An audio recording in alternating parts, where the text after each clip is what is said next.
Got 152 yards. Should be just a nice, comfortable 9-iron for him. They're going to go nuts when he hits this thing.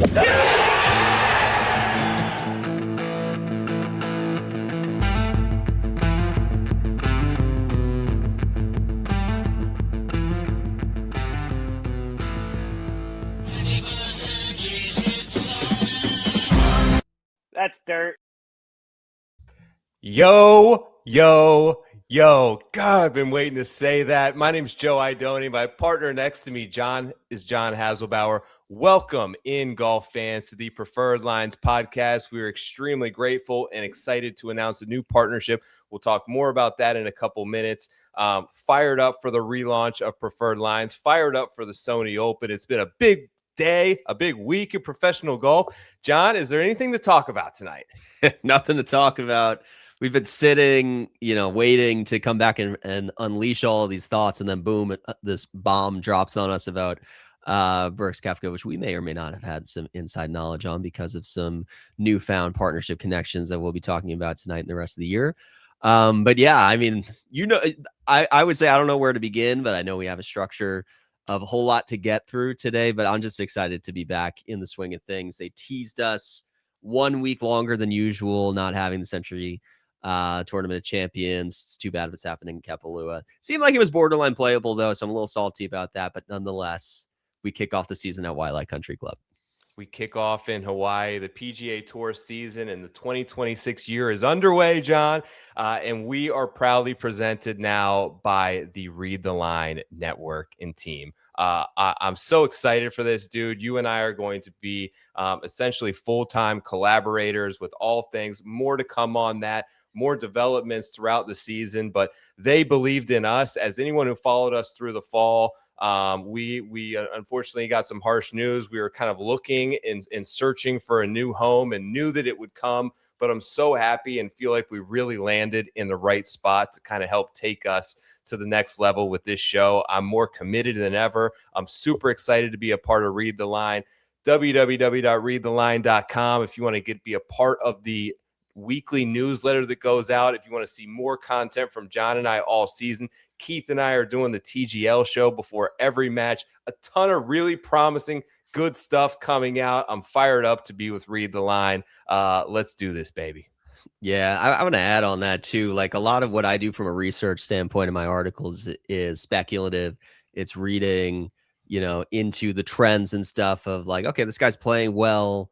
Here's what should happen this week. And the partnership with Read the Line with Keith and his team, being on the ground at the events, having those PGA connections, having the inside scoops that we've already seen come to fruition today, knowing what was coming with Brooks Koepka. We teased that out before the show even came live.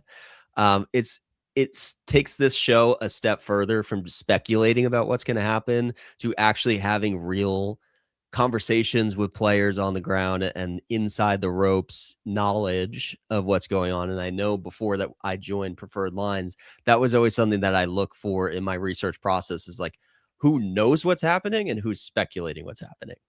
Yeah, the connectivity essentially directly to the PGA Tour. I hope you guys caught along to the breadcrumbs we were dropping. Of course, we had to kind of keep the lips sealed, but we tried to give as many hints as we could. But super excited about how that all played out. Fired up for be a part of the Read the Line team as well.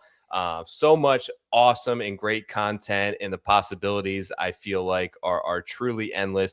Great to see you guys in the chat. Wesley, Ted, Nick, what's up, fellas? If anybody's here, come and say hello. We have missed you guys. We would love to see you. And we are going to be doing a giveaway to someone in the chat later in the show as part of the new partnership with Read the Line. I'm fired up, John. John, let's just get right into it. Let's bury the lead for just a second. Like, I've been chomping at the bit to talk about this all day, but let's start in Hawaii, right? No Century. We get Kapalua this week. There's been rumors of the PGA Tour essentially killing the Hawaii swing. I think Harris English sort of leaked it at the RSM Classic and kind of talked about a restructuring of the PGA Tour season where Brian Rolap, who is moving mountains in his first couple months as the new PGA Tour CEO, has alluded to the fact that the tour season may shift in a schedule to starting after the Super Bowl. That would, in effect, sort of relegate both Hawaii events, the Century and the Sony Open, which we both love, to either face elimination or move to some sort of a hybrid play-in schedule, maybe possibly a Korn Ferry affiliation there as well. I love these two events. I think it's a great way to start the PGA season. I'll be sad to see them go, but I understand the direction and the reasoning behind this shift that the tour CEO is possibly looking to implement as soon as next year. Yeah, it's not completely out of left field. We know, even with the at Torrey Pines with the Farmers, they started to move that tournament Wednesday to Saturday to avoid NFL competition. Now they're taking that a step further where we're just going to avoid the NFL season entirely. I don't love that because, especially for that week in between the conference championships and the Super Bowl, there is no NFL. So I think that's a great moment for the PGA Tour. I believe they put Pebble Beach, the AT&T Pro-Am there last year. I thought that was a great spot for them. And then, of course, the Waste Management being the morning of the Super Bowl. I love that. I think a lot of casual fans come in because it's the only thing on before the Super Bowl. So it would be a shame to lose that. I would push back, try to meet in the middle and start, that week before the Super Bowl to kick it off. If I were in Brian Rulap's shoes, I understand where this direction is coming from, though. And it would be a shame to lose the Hawaii swings. I always say, watching the Century Tournament of Champions, the season doesn't start until they pan to the Century headquarters in Minnesota when it's under like 10 feet of snow, and then they pan back to paradise and the dolphins and whales flying in the coast of Hawaii. And it's like, yeah, okay, now the season that starts. So we missed that. I hope they find some sort of way to pan to Sony headquarters in Japan. Probably not as snowy there or whatever, but they got to do that again. I need that pan over. I need that juxtaposition to start the year while we still have it, while we still do have a Hawaii swing. Absolutely. We need Mark Rolfing talking about whale talk. We need players in canoes and paddle boards just off the coast. We need all that stuff, and hopefully we get this. We'll have a full breakdown of the Sony Open in terms of course stats, historical data. Obviously, we're going to go into great detail on the odds board, but I can't go any longer. This has been one of the most exciting days that I can remember. He's back. We knew about it. We're so excited that Brooks Koepka is just an absolute maniac for attempting to do this and come back and take all the money, get his brother the family deal, tell them he's going to retire, sign back up a week later, and immediately get reinstated. Before we talk about like the impact, let's go over some of the facts that were released, John, in the deal. Dig into kind of some details here. So Brooks, plus any other player that would be eligible for this, there were 3 of them that could potentially fall into this program, would be eligible for any full field, quote, full field event in the year 2026, including the Players' Championship. They would be forced to play their way into signature events. They cannot take sponsor exemptions. Players participating are required to make 15 PGA Tour starts. So you take into the fact that he's not currently in any signature events. He can't make sponsor invites. He's going to have to play a lot of the run-of-mill. We probably see him at the COG even this year. He's going to make a lot of action in terms of trying to get himself into those signature events, I'm sure. Immediately eligible as well for the President's Cup and TGL. Positive news for Jupe Links. An important piece of getting this vote passed by the players, in my opinion, is any player participating in this program does not take away playing opportunities from other players previously in the fields. Those fields will be expanded, and one more player will be added to that field to any tournament that Brooks Koepka wants to play in for the year 2026. Your reaction to the news, John Hasselbauer, as it broke live, as we heard about it, as things have unfolded and some of the facts came out today. What are your thoughts? Yeah, I mean, we're moving mountains for Brooks Koepka, and we should. I think that's my takeaway is whatever it took to get this done, we got it done. And it was still done in a way that was fair to the membership by expanding the fields. I'm sure that was going to be one of the pieces of pushback from the membership. We're going to let this guy in at the cost of us trying to get our own cards. Yeah, I'm sure they didn't like that. So no, we're actually going to increase field size so more people can play. It has to be like divisible of 3, so he's not playing as a single. So it might be actually 3 spots that they add to these field sizes, which I think is awesome. And you're getting Brooks in these events like the COG that are not signature events, which is actually addressing something that I think was wrong about the signature event model, effectively killing the events in between them. So now they're going to have a little bit of steam. Who knows? Maybe Brooks, by playing, makes other players who are elite want to play in those events too. We'll see about that. He was going to be super active on the Florida swing anyway, just knowing that he didn't want to travel very much, maximizing his time at home in Florida. So it's all, everything's great for Brooks. I think the other moral of the story here is it pays to be a first mover. You know, Yeah. he was in that first wave over to Live. He got paid. He was the first one to say, you know what, I'm going to come back. He got what he wanted exactly. Brooks is an anomaly in many ways. He was not a team guy. He was never repping Smash GC merch. I know that had more to do with the Nike partnership, but he made no efforts to promote that team. And if you're not actually going to buy into this team model, then it really is just like a traveling circus. That's, embarrassing from a competitive standpoint. If you have to, carry this banner for Smash GC, you don't actually care about it as much. And all the while, Scotty Scheffler continues to rise up world golf rankings and be the guy that everybody talks about, and you start to be forgotten. So it's not a shocking move to me that Brooks came back. We'll talk about some of the other prospective players who may follow him or may not. But I think it's a great day for the PGA Tour. It's exciting news. It's great for golf fans. We're going to get to see a whole lot more of Brooks Koepka. Yeah. Needle mover, to say the least. Those who are fans of this show understand my affinity for Brooks. I understand he rubs a lot of people the wrong way. But I will say this. In terms of the other players who stayed on the PGA Tour, it became very clear early on that he did not rub any of them the wrong way. And I think him being first obviously sets a precedent, but I think he was the important piece of the puzzle that created this connective tissue back to the PGA Tour, because he's not a guy that took shots on his way out. He's not a guy that sued the PGA Tour. He's not a guy that was a total disruptor other than the fact of making this move in general. In terms of when, how he made comments before, how he had no interest in it. Things changed, obviously, there.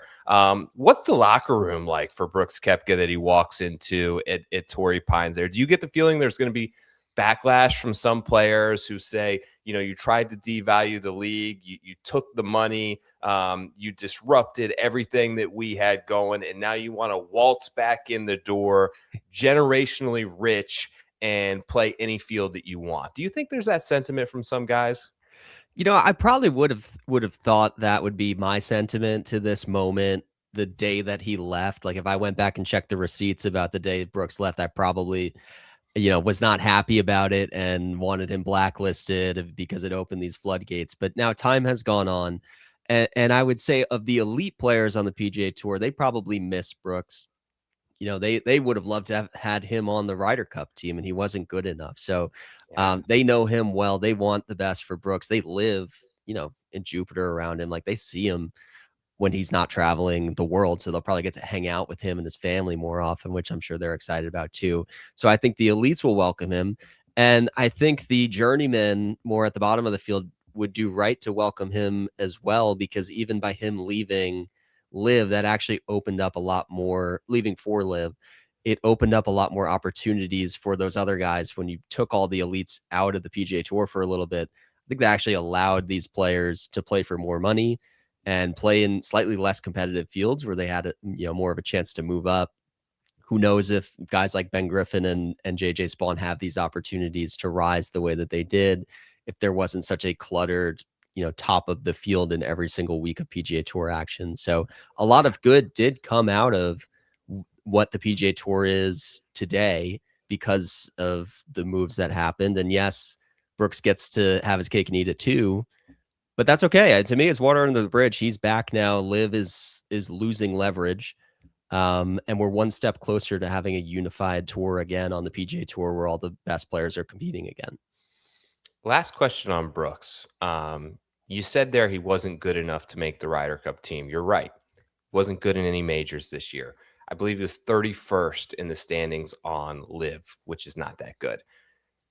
I know how I feel, but I can't always think with a clear lens and remove bias from the situation. John, I'm going to ask you, is there another run in the tank? And when I say run, I mean major. Yeah, absolutely. I mean, every time we've thought to doubt Brooks, he's proved us wrong, right? And at least you could justify every time he goes through these lulls. It's usually medical related.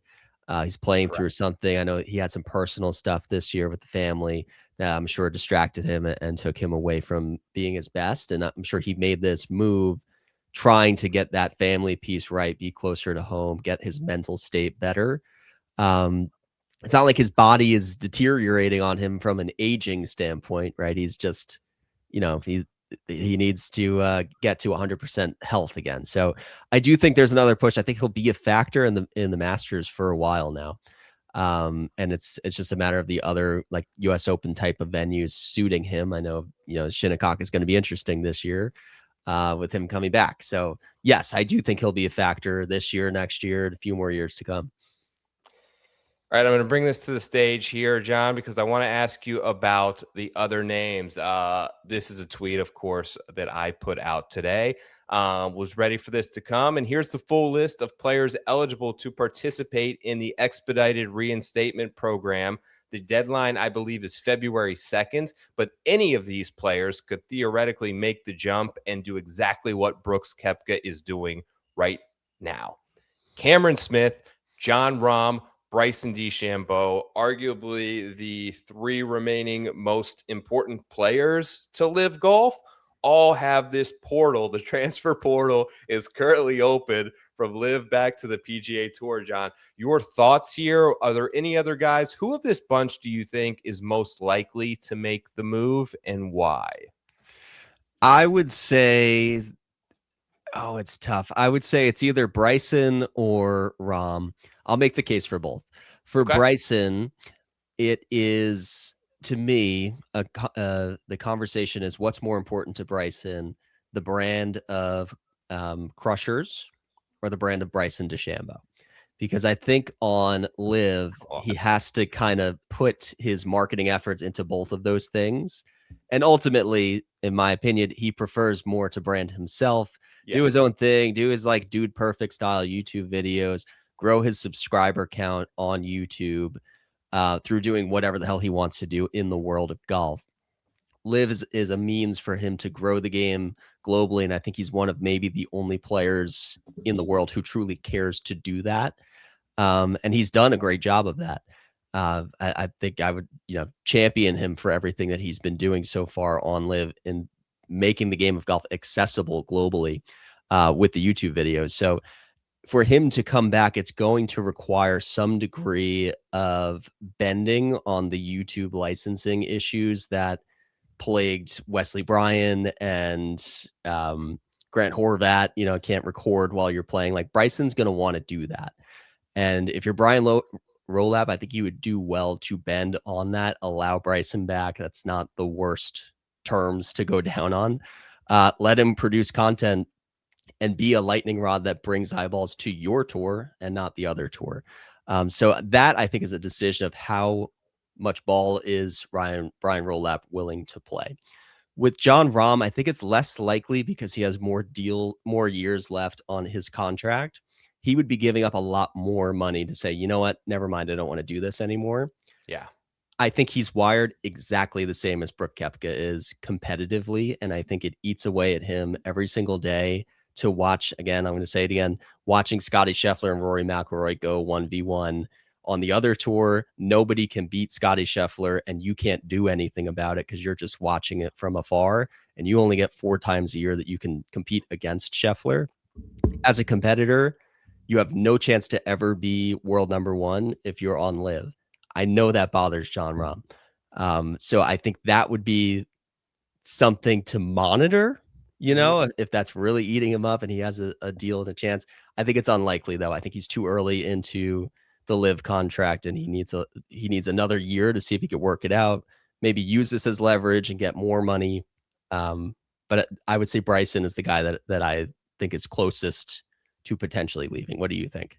I agree. I think Cam Young is, or excuse me, Cam Smith is relatively happy there. I think that he would enjoy the opportunity, but I think that he loves the fact of having the events over there in Australia and the freedom that it gives him personally. I agree with you on everything you said from a competitive drive standpoint from John Rahm. I just think that his contract being signed at a later point may have more sticking points that would potentially prohibit this. And I think Bryson is essentially the biggest free agent in all of sports right now. My gut, and this is somewhat speculation, is that the early deals signed by Liv have the clause that would make them force them to pay back 4 or 5x on their immediate signing bonus are null and void.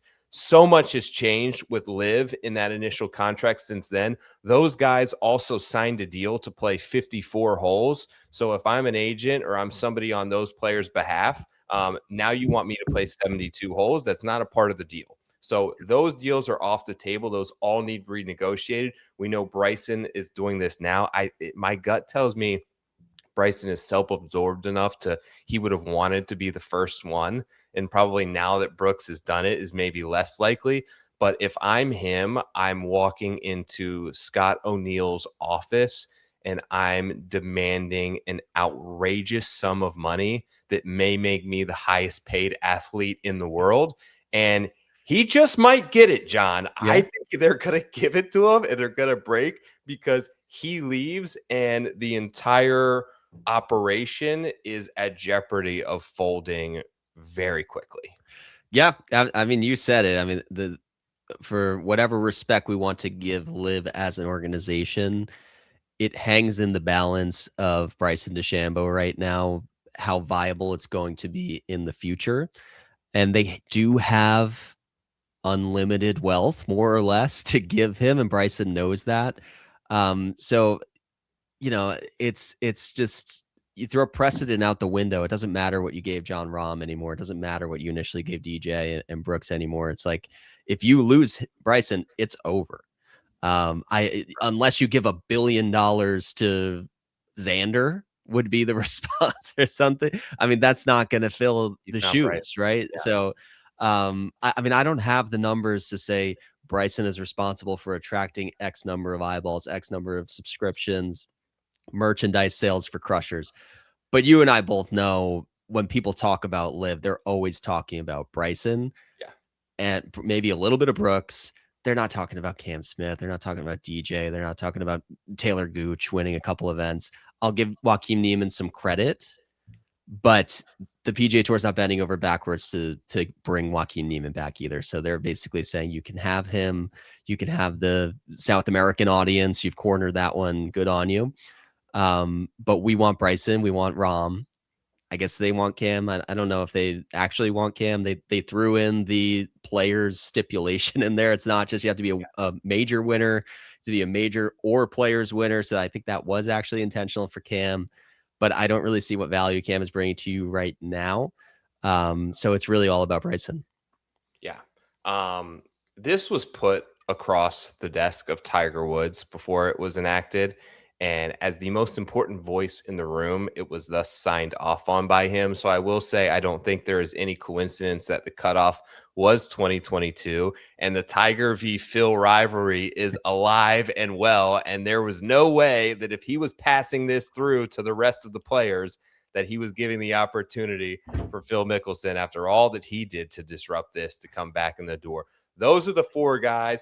That's the big news of the week. John Hasselbauer, besides us, joining up with the team at Read the Line. You ready to talk a little Sony Open? Let's do it.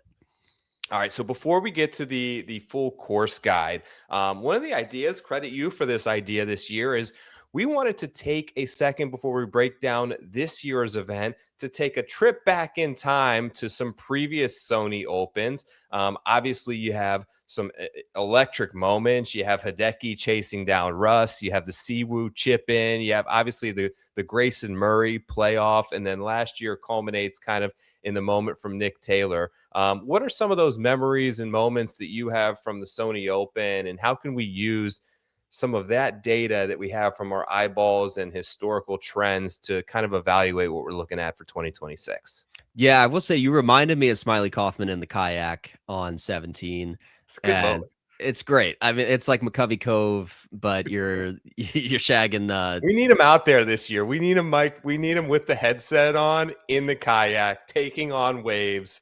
That they should make that happen. We need it. I mean, if you're not going to give us Century, you got to give us Smiley in the kayak, please. So yeah, I'll remember that. But from a play on the course standpoint, it feels like hit after hit the last 4 years has been a signature moment. And you Really? rattled them off, like Siwoo chipping in on 17 when I believe it was Hayden Buckley was chasing him down. Like those aren't big names, but it was a big moment. I was on Siwoo that year, so I remember it. And then he teed off on 18 with like a 3-wood that was teed up above the tee marker. 4 inches high off the ground.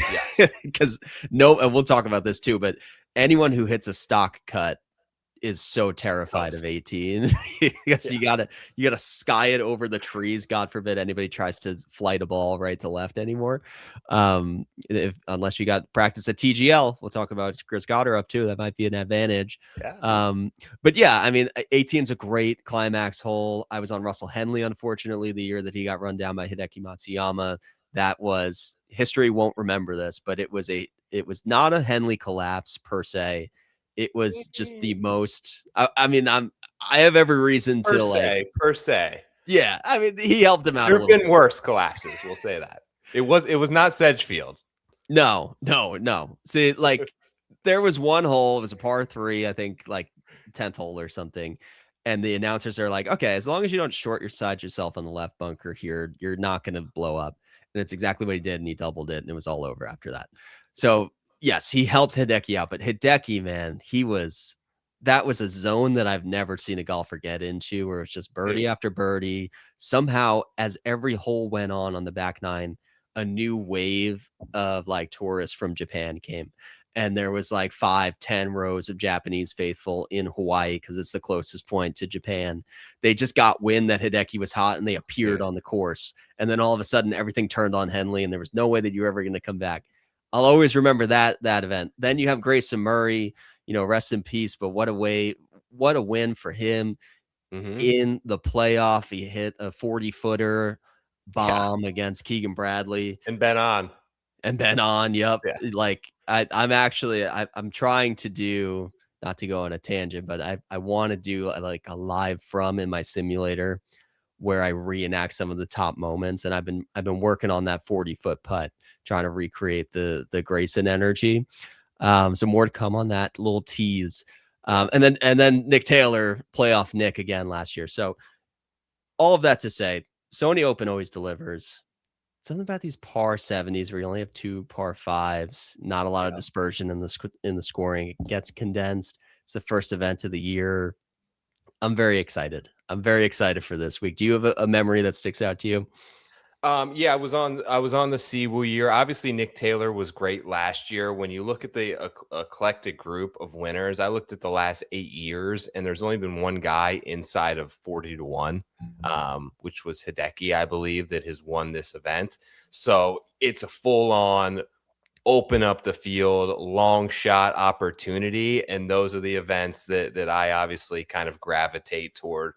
From that perspective, I'm going to just pull up just some of the data here from last year. And Nick Taylor, it may be tough to see in terms of his path to victory, but really led the event tee to green, 4th in approach, top 30 and off the tee, and putted just well enough to hold off your boy Nico there down the stretch. JJ Spawn made a nice little run. Keegan Bradley had a nice tournament as well. We'll talk about some of those names later, but obviously led the field. Tee to green, form was nothing special coming in, I wouldn't say. Would you agree with that, or was there a lot of stickiness there? No, form was nothing special. So I think the takeaway on that is sometimes you just throw form away when it's the very first event of the year, or I mean, it's the Yeah. second event of the year, but a lot of these guys weren't playing the Century. So for much of the field, it is their first time picking up, competitive rounds in 1, 2, 3 months. So form from late October isn't very relevant anyway, right? So that's a piece of it. Nick Taylor was T11, T7, T7 his last 3 appearances. So this was a pure course history play for anyone who was on him last year. And there were many. He was a pretty popular bet last year. He wasn't on my radar. And as you said, this is new for me as far as like content wise to look back. But I think it's really necessary because it's the same course every year. The industry tends to go in a certain direction every year. We end up on the same guys.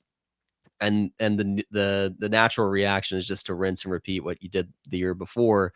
But for me, when I'm starting my research process, when I'm writing my previews, I always look at, was I right about this tournament or was I wrong? If I was right, what were my leans? And let's try to replicate that a little bit more. If I'm wrong, it's an opportunity to look back and not repeat what I did. Look what would have gotten me to the winner and try to, incorporate that into my process going forward. So for me, the takeaway from watching Nick Taylor was jack up that course history a little bit more, not only because of the course fit, but because of the readiness to start your year in Hawaii after a long hiatus. That's not for everybody. Some of these guys are rhythm players. They need momentum. They need to get in a run. And just coming in and shaking off the rust in paradise isn't for everybody. They might be sipping some extra Mai Tais or something. So There was always that a was the narrative learning too field. that you had to play Century to play well at Waialae. Yeah. So that narrative's out the window. There's so many variables in play here. John, let's dig a little bit more and bring up the full course preview and kind of what we're looking for as a guide for 2026.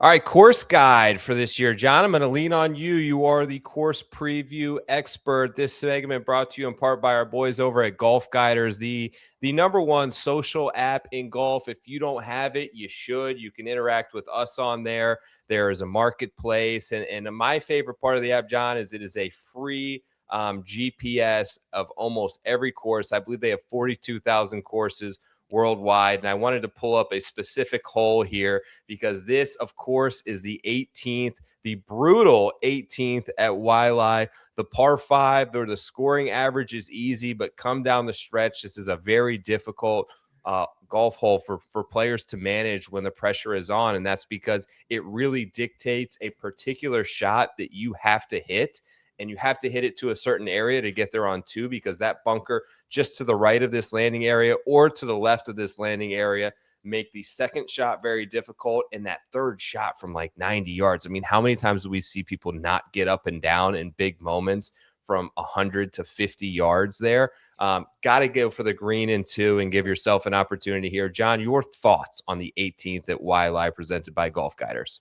Yeah, this is home of probably the greatest 3-wood ever hit by Hideki in that playoff against Russ, where he flagged it from like basically right where this arrow is, like a 260 right on the pin. So this is, I love a forced trajectory hole, and that's what this hole is supposed to be, where you really should be hitting a right to left shot off the tee to put yourself in position to score and get there in 2. Obviously, guys have gamed the system and try to go over the trees, but you can't really cut off an angle here. So you have to really do what Siwoo did and like just get it higher, which isn't great for you either. So ideally on the 18th hole, you're hitting a tight draw right to left that's putting you past the left bunker, but in front of the right bunker. And then if you can do that, especially as the week goes on and it dries up a bit more, you get a little bit more rollout, then you can get here in 2. There's a huge collection area in the front right of this green that I've seen Russ Henley stumble on that one as well, as I've sweat him to win outrights and first round leaders alike. He just can't seem to get this one hole right. It's the boogeyman for him. But this is it's a great hole. I love it. Not all par 5s are meant to be gimme birdies. This requires 2 really good shots or a really good, like difficult touchy flip wedge to get your birdie here. So love this hole, very memorable, great finishing hole. And just to go overall for Waialae in general, short course, about 7,000 yards, Seth Rayner Classic. We're on the coast, short and Bermuda. So there are some pretty good comp courses that come to mind that we actually saw at the tail end of the fall swing with Sea Island, Port Royal of the Bermuda Classic. Those are all on the coast, heavily wind exposed Bermuda courses where you don't need to drive it far. There's really very little advantage to driving distance here. You can't really overpower this course. It's very angular. You're hitting some layups off the tee into mid iron. So that 125 to 200 range every year is crucial. Not so many short wedges into this, into the greens on this course. So really, if you focus on those mid iron 125 to 200 yard approach players, you can really narrow down the player pool pretty well here. And yeah, driving distance, not super important. One thing that stuck out to me when I was looking back at Nick Taylor and just the top of the board last year on BetSpurts in the rabbit hole was this tendency to miss right was much more advantageous than the tendency to miss left. Yes. Anybody who was missing left throughout the event was not at the top of the leaderboard. Anyone who was in the fairway predominantly and then their misses were right, those guys were all at the top of the leaderboard. So when I comb through the stats and I try to unpack, looking back, like how did this happen? What was the formula to win here? I see somebody who can pound fairways or have like maybe a cut shot that just drifts off, like your comfort miss is a little bit overcut to the right. That's the type of player I want to look for this week. And I think the course history kind of supports that when you think of like a Russell Henley, Webb Simpson. These are all like accurate guys who do sort of play a cut too. So that's what I'm sort of looking for. And then the last thing I would say is scrambling. You do see a lot of good short game rising to the top here. That's how Siwoo got it done. That's Cam Smith for sure. Justin Thomas, Ben An, even in that playoff last year. He's always played well here. Only reason he's not here is I believe there's some speculation he might be going to live because I didn't see him Korean Golf Club. Like, that's a little odd, but that makes sense now if he has chosen to take Siwoo's spot. I know Siwoo was their first choice and he said no, so we might have Ben on going over there. But yeah, that's the preview for me. The short of it is drive it accurate, mid irons, scrambling, Bermuda putting. 100% agree. I think that last year I think that I maybe bought into some narratives possibly that I heard where there was a new way to play Waialae, and the longer hitters, you can kind of carry some of these forced dog legs and give yourself a big advantage in terms of having a short wedge in. But I think ultimately, the more I dive into the data, it suggests differently for me. Accuracy is still the number one priority. The penalty for missing a fairway is a little over a third of a stroke, which is very penal by PGA Tour standards. I think it's not that the rough is difficult, but it's that gnarly Bermuda rough where you sometimes get flyers. It sometimes comes out dead.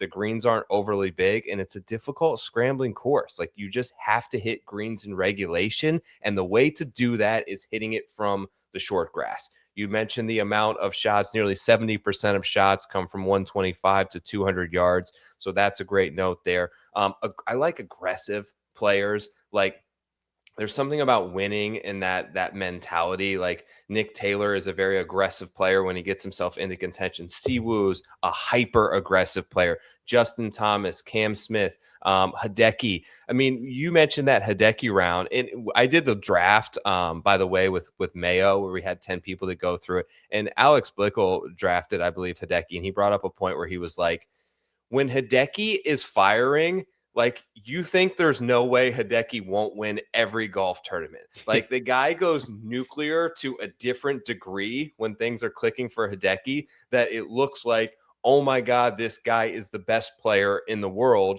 since Tiger Woods. And then there are just these drastic fall-offs and chasmic waves in between. But some of those players that are just hyper aggressive when in contention, and a lot of that comes down to the ability to stay trying to make birdies on the greens. When you start to get conservative and defensive is when you start to make misses.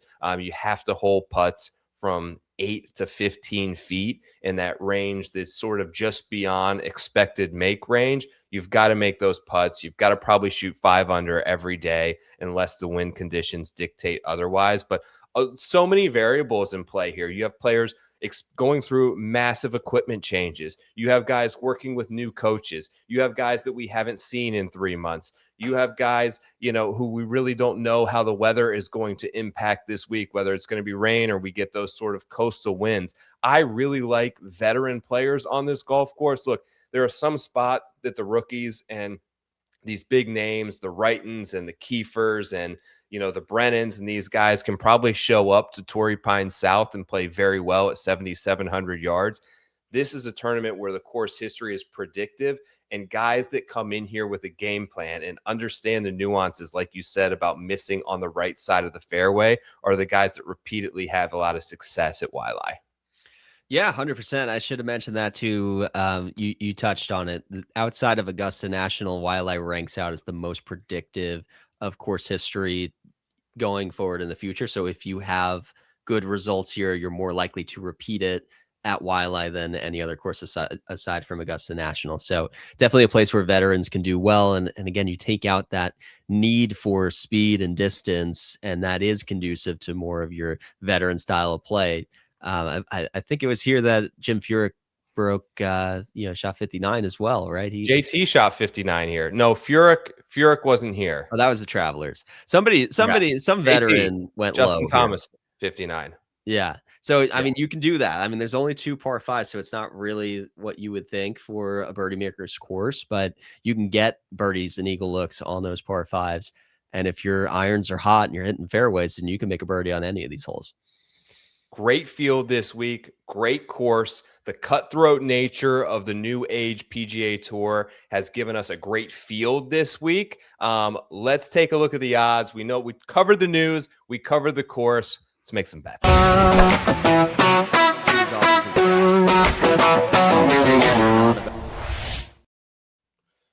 Here's your odds board for the 2026 Sony Open. Your favorite this week. Gosh, it sucks with the guy who's burned you at this event. All of a sudden shows up at 11-1, but it's Mr. Russ Henley, a guy who won his very first PGA Tour start at Waialae Country Club, shows up here at 11-1, the highest ranked player in the field, followed by Ben Griffin at 16-1, JJ Spawn 18-1. You get past champion Hideki Matsuyama right at 20-1. Robert McIntyre is here at 22-1. Colin Morikawa starts his season here at 22-1. Siwoo past champion 22-1. Keegan Bradley played some good golf here over the years at 22. Mav McNeely at 30. Corey Connors at 33-1. John, that's the top of the odds board. It's been months since we did this, buddy. Who you liking up top? Yeah, I mean, 11-1. I'm going to say it's fair for Henley. He's a new man now from the last time we've seen him contend at this event. He looked utterly incapable of winning a golf tournament the year that Hideki ran him down. And sometimes you win just by default because nobody else is going to challenge you for it. That was not the case with Russell Henley that year. The great inevitable is Russell Henley at this event. T10, T4, second, T11 over the last 5 years. So he's always in the mix. I'm not betting it at 11-1. Might actually consider a first round leader bet on him because he just plays this course so well, and he has gotten off to a hot start. I know I'll be eating not a great number there, but it might be a decent hedge. If Henley is going to burn me and cross the line this week, then maybe I get a little bit of exposure that way. Looking at the rest of the top of the board, Griffin hasn't played this event great, and it is this sort of week where if you have not had a good result at this event, you've played it enough times, I don't know if I want to pay up that premium, even if he's playing the best golf of his life right now. It's more to me about, are you ready to get back on that horse after not playing for months and starting over again in a completely different time zone? So it's probably a pass for me on Griffin. I do understand the Spawn play. Having him shorter than past winners like Matsuyama and Siwoo and someone like Morikawa, I don't really agree with that. So I don't love the number on Spawn. But the guy that I haven't bet anybody yet, but the 2 names on this page that I am gravitating towards are Bob Mack and Colin Morikawa. I'm Interesting. curious before I give my case, are you on the scent of either of those guys? Yeah, so the three names at the top, I'm intrigued by this year. Russ, Griffin, Spawn to start. I don't know which one of them has the best 2026. I think they all just had the best year of their career. I would expect some regression there. I tend to lean toward JJ Spawn as actually being the player that I would expect kind of maintains that form or is most likely to, in my opinion. But it's interesting that you said that because I'm torn between the exact same two players, and I have it written down here. I expect big things out of Bob McIntyre. I think that he is the better player at the moment than Colin Morikawa. But if you zoom out a little bit, I think this is a decent buy low spot for Morikawa and a near perfect course fit for his skill set and ability. Emphasis on playing for the fairway that we talked about. Statistically, believe it or not, very tight short game on Bermuda grass. Tightened up some of the iron play late in the year that was nice to see. All that to say, I still believe Bob has incredible upside for the year, and I tend to gravitate toward players with a killer instinct that I think the intangibles that McIntyre brings in that department, and I weigh those heavily in an outright perspective, especially. But all that to say, the guy that I have taken at this point is Keegan Bradley. Yeah. Exceptional course history at Waialae. We talked about the stickiness there. 4 finishes inside the top 12 since 2020 here.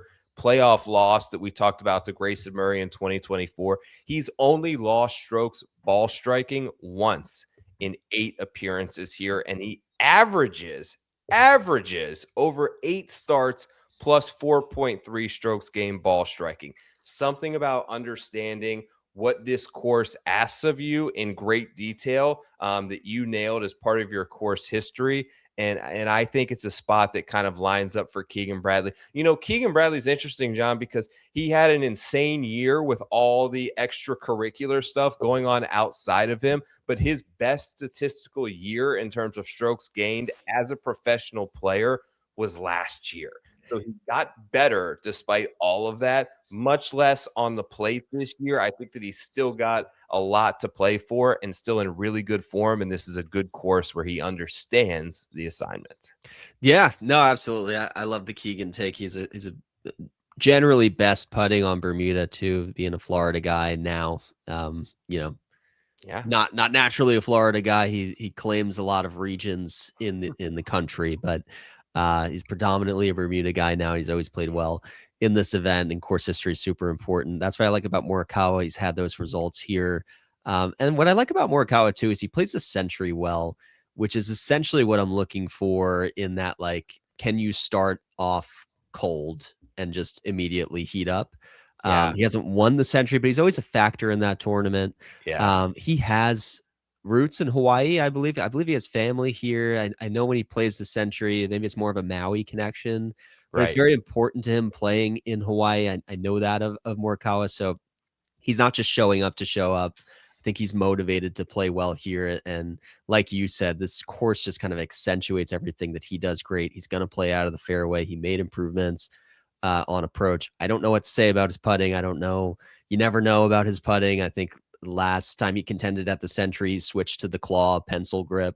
Nobody knew about it. Nobody reported it. And then he led the Yeah. field in putting, right? So you just don't really know with Morikawa what you're going to get. But 22-1, I'm okay to take that price. And the other thing I'll say about Bob Mack, he was top 5 last year in strokes gained tee to green at this event. Wasn't a factor in the event at all because he had one of his worst putting performances of his career. I don't expect that to continue. I don't expect that to repeat itself. But the tee to green performance is sustainable, and he's a better version of himself now after going through that gauntlet, nearly winning the US Open, having a great season, launching into the top 10 world golf rankings now all of a sudden. I think it's a good number on him. Not a links course by any means here, but it is coastal, and there is some importance to being able to flight the golf ball beneath these coastal winds. And we know that Bob Mack Scott can do that. He's successfully done that at Scottish Open every year. So I'm leaning towards those two guys.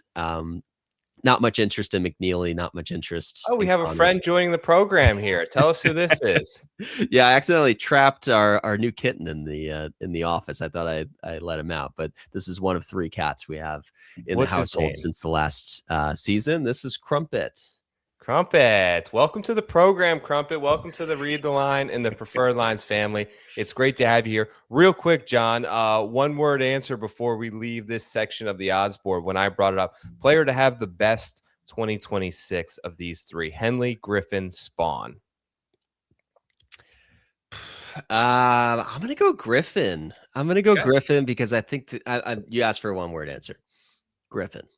Ben Griffin. Okay, fair enough. Let's move on to the next section here where we get past champion. Holding up the trophy there in the lay, Mr. Aloha. Nick Taylor is 40-1. We also have Harry Hall. Some people, I've heard some stuff on the internet that people are claiming the best putter on the planet to be Harry Hall. I take offense to that take. The guy is further down the odds board and remains that way. 40-1, Aaron Rye. 40-1, Chris Kirk. Rico Hoey at 45. Kurt Kitayama at 45. Adam Scott and Jordan Spieth look kind of out of place here, but they're both 45-1.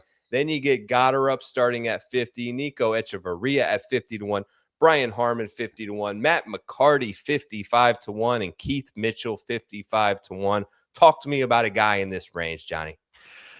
Yeah, are we okay with McCarty hitting the board before we get to McCarthy? Is that fair? Okay, How do you tell me, because I click your article, the most clicked course preview article in the world, and I see a picture of big Matt McCarty right on the header there and the banner piece.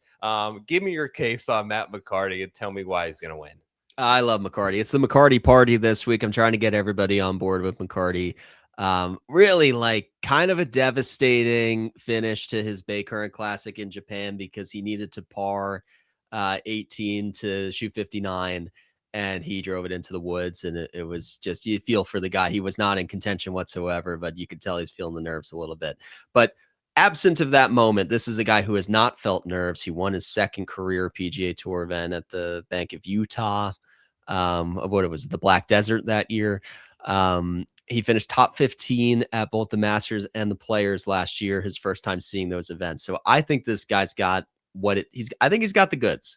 I don't think he's somebody who just won a fall event and that was the last we saw of him. He went lights out on that back 9 in Japan. I think he birdied the first 8 holes of the back 9. So he has this gear when you talk about aggressive birdie making. He's not someone who just feasts on the easy courses, but he can light up and make birdies in bunches. I believe he was I believe he's one of the guys who had the 3 Korn Ferry wins and got the automatic promotion. And then he parlayed that a few weeks later into the Bank of Utah win. So this guy can win. He can close. He's got a good all-around game. If you can handle Augusta with a top 15 in your debut, you're no fluke, right? There's very few guys that we can point to that did that in their debut and we never heard of them again. Maybe Sam Bennett actually is coming to mind, but who knows? He's got a long career ahead of him. But I love McCarty this week. He's opened at 60, so there's been a little bit of steam on him coming down to 55. I still like that number. I would play him anything at 50 or above. And he may actually be the only guy on this page that will find their way on my betting card. But I do want to ask you about Spieth because he's in a very interesting part of this board. He's not a headliner. He's a big name. Kind of took the rest of the year off last year. Didn't play the Ryder Cup. Tried to get healthy. Where are you on Spieth this week? Wait and see for me, especially coming off injury, especially coming off, a wrist injury. Plus, I believe baby number 3.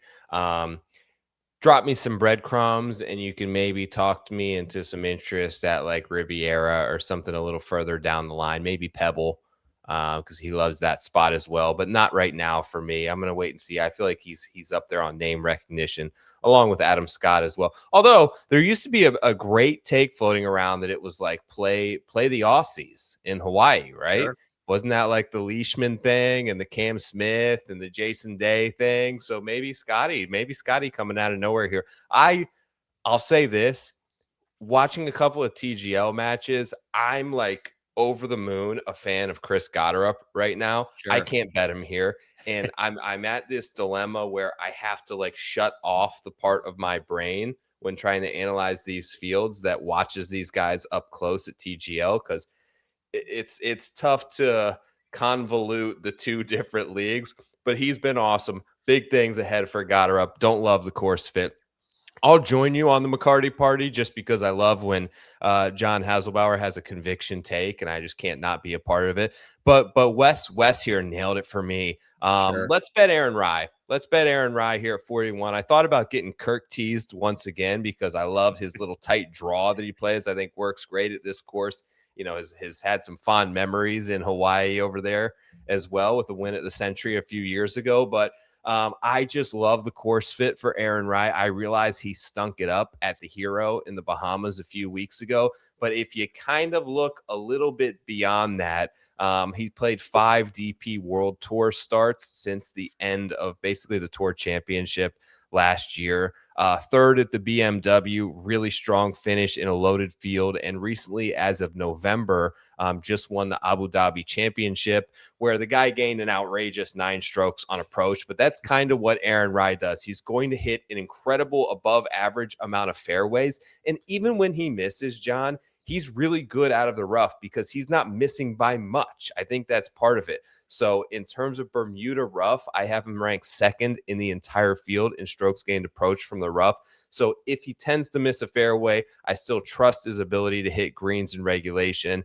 I don't know if you mentioned this in the course comp, but I really do like Sedgefield as a course comp in terms of demand on accuracy, a lot of dog legs. Obviously, Aaron Rye with a win at Sedgefield. I think all of that in combination, elite iron player, fairway finder, and has kind of found this little bit of a winning edge in competition.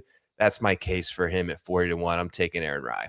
Yeah, I mean, definitely some correlation with Sedgefield and here, both Good. short. Some overlapping winners. Henley obviously always plays well at both of those courses.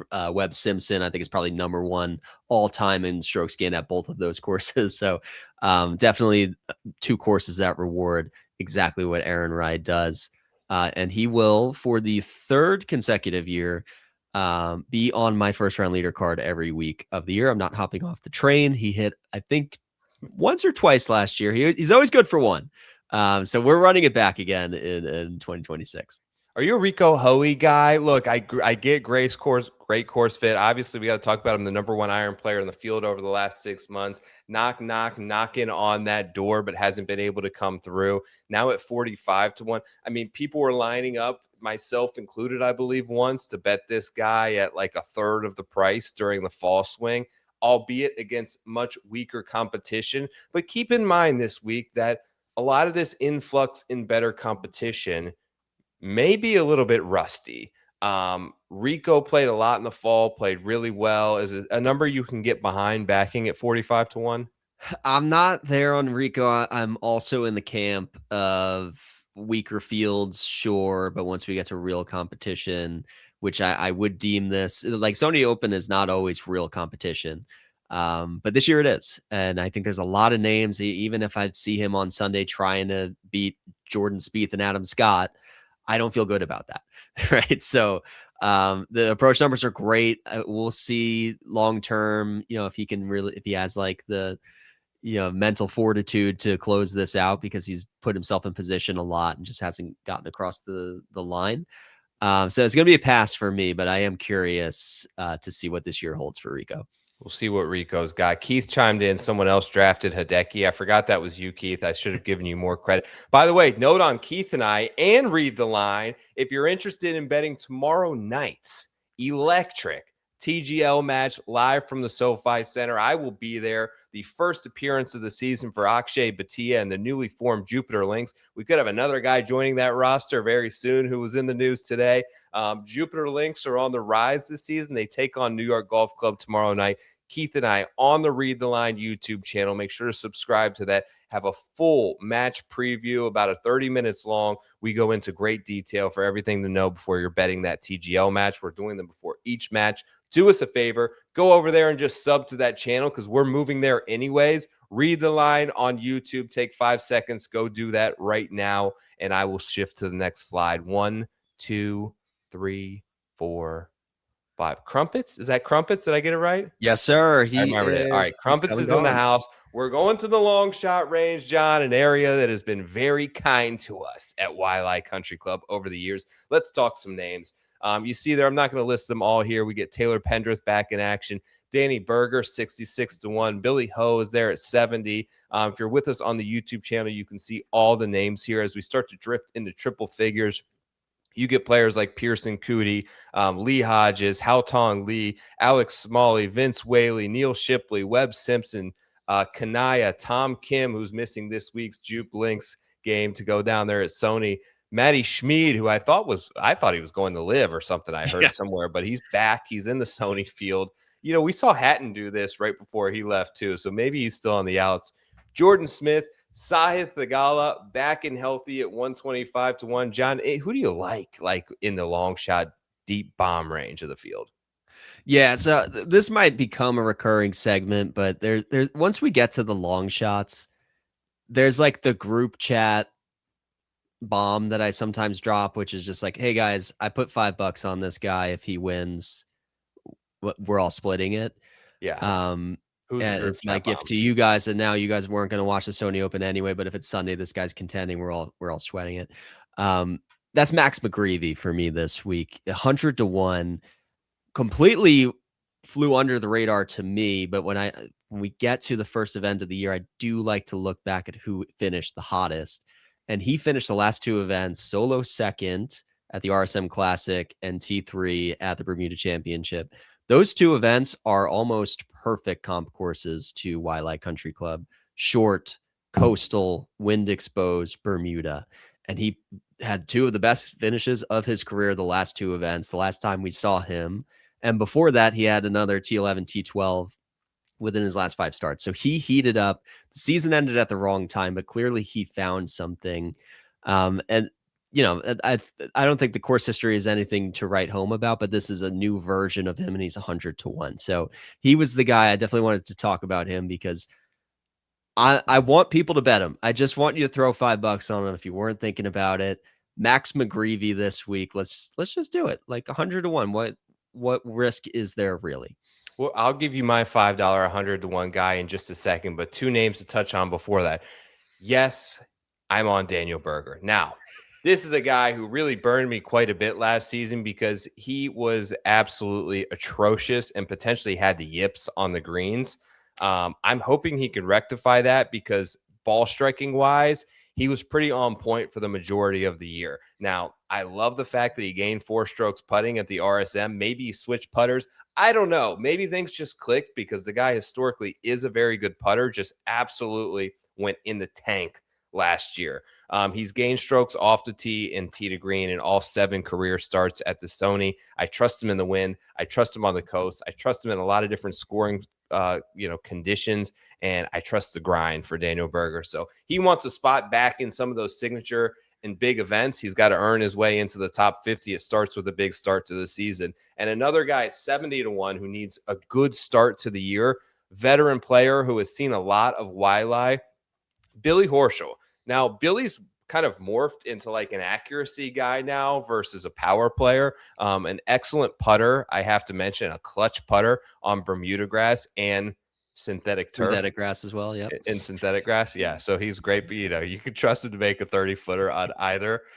Healthy again. And he was out for nearly 6 months. And I say this because I think it's important because he had 4 kind of promising starts to end his year, gained strokes on approach in all 4. Nice finish there at the Black Desert Classic. I think he's got a ton of upside, but you look at a lot of players who are around the same age as Billy who grind out 9-10 months of a PGA Tour season, and they probably take a nice 2-month off season.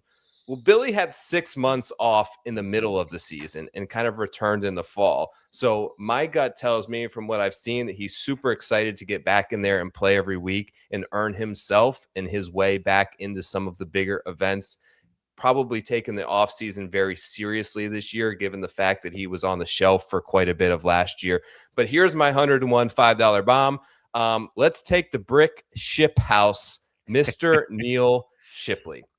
I think people are going to gravitate towards some of the bigger bombers out of the Korn Ferry Tour. Brennan, Kiefer, Wrighton, Cootie. There's a ton of them that come up every year, but I think the best fit for Wiley in particular is Neil Shipley. He's a dominant approach player, above average off the tee, a highly volatile putter, not very good in general. And there's not a ton of data to pull from this because you're not getting a lot of the Korn Ferry stuff.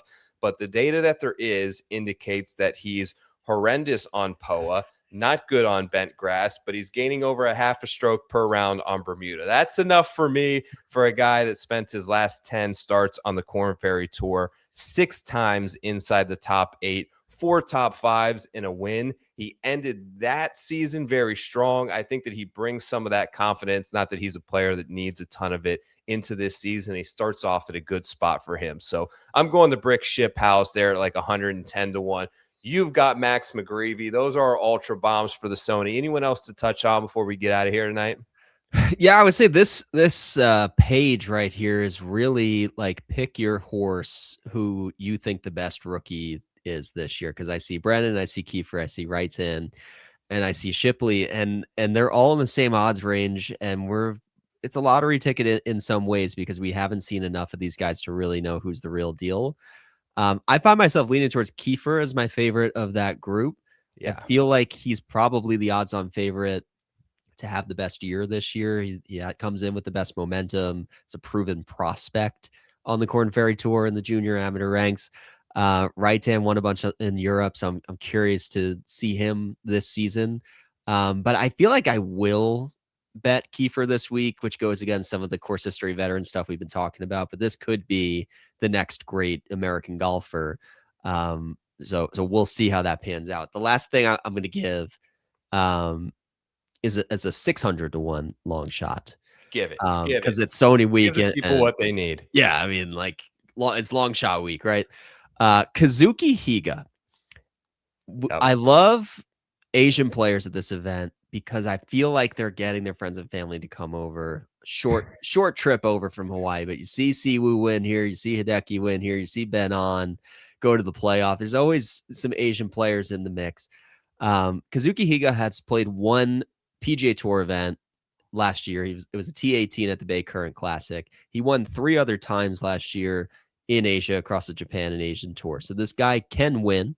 We know he's made us something. He is a shorter hitter, so he's getting by with accuracy. That will work here. I don't believe, he's played here twice. Nothing great to show for, but he hasn't played here since 2023, and he just had his best season last year. So I think that's enough for me to get on a 600 to 1 bet. Definitely somebody that I'm going to be playing in the top 20 or top 40 market. And I'm going to leave you with Higa. 600 to 1. Smoke him if you got him. John, such a pleasure, man, to be back here doing this with you. Anyone who stayed with us through this portion of the show, I got to say that I'm extremely grateful for the response and the nice and kind messages that you have all sent. We worked really hard for this. We stressed over the last 3 months like you wouldn't believe, up till 1, 2 in the morning, sending out cold emails, putting my kids to bed and coming down here. And many times, instead of popping open the PlayStation and eating a bowl of ice cream, I just sat here at this very laptop and tried to figure out ways to make this happen and what the future looked like for Preferred Lines. So I'm so grateful to Read the Line. I'm so grateful for you people for being a part of this journey and the support. Everyone sees it. I hope is genuine. I know is genuine. And thank you so much to John and the team there for believing in me and trust that we have a standard for this show, and we will make sure that it's hit every single week. We will be here on Mondays at 8:30 for you. Anyone who wants to come along for this ride with us, we are so happy to have you. John, any parting words for the people before we get out of here tonight? Yeah, I mean, if Marty Supreme had a golf podcast, it would look like mostly what you have been doing, grinding and not taking no for an answer over the last 2 or 3 months. So while it was an off season for most, I know you were grinding and trying to find the best home for Preferred Lines going forward. And we really hit the jackpot with the Read the Line partnership because it's just such shared values and everybody's on the same page with where we want to take this thing. And yeah, I mean, I think we're just very serious about making this show be the best it can be and live not just on Twitter and YouTube and the podcast feed, but where else can we take this thing? So this is the first week. We're super excited to get those bets in again, open those accounts, hit that 601 on Higa. But more excited to just have this constant, Monday to talk golf and chop it up with you. To the freaking moon. Like, comment, subscribe. Preferred Lines has taken off for 2026. Before we get out of here, quick mention, drop us a comment. All of you guys who have been doing that, we are going to enter you. Tell us something about Brooks Koepka. Tell us something about who you think is the next live player to come back to the PGA Tour. Tell us who you think is going to win the Sony Open. Anything gets you into a drawing. We're going to give someone an annual sub to Keith Stewart and all of our content for the entire year over at Read the Line, as well as send you some swag. Let us know you were here, people. Subscribe to the channel. Tell a friend. It was an honor to do this show for you. Until next Monday at 8:30 p.m., on behalf of John Hazelbauer, I'm Joe Idoni. This has been the Preferred Lines Podcast. We're out. Peace.